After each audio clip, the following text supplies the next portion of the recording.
Dobro, pitanje vaše je bilo kako tumačimo pruženu ruku gospodina Đukanovića. Je li to iskreno pružena ruka ili nije?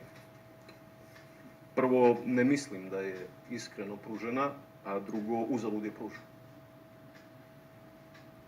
A gospodin Nikolić je postavio pitanje meni da li sam zadovoljan ideološkim okvirom u kojem se kreću lokalne vlasti u Kotoru, Budvi i Herceg-Novom, u gradovima u kojima građanski pokret Tura učestvuje u vlasti zajedno sa ostalim opozicionim partijama.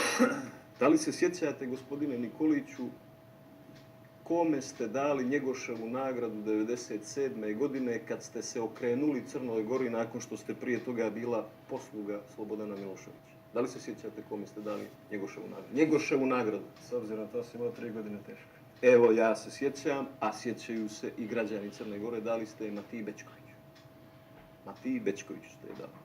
Da li se sjećate, gospodine Nikoliću, kada je na vrh Rumije postavljena metalna crkva od strane mitropolita Srpske pravoslavne crkve u Crnoj Gori?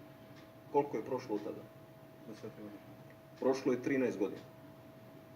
Za tih 13 godina vaša partija, koja brani Crnu Goru od nasrtaja velikosrpskog, ruskog i ne znam kakvog sve nacionalizma, nije uspjela da riješi tako jedan banalan problem na izgled koji je, svi ćemo da se oko toga saglasimo, narušio međuvjerski sklad u Crnoj Gori. Na kraju krajeva, gospodine Nikoliću, ja mislim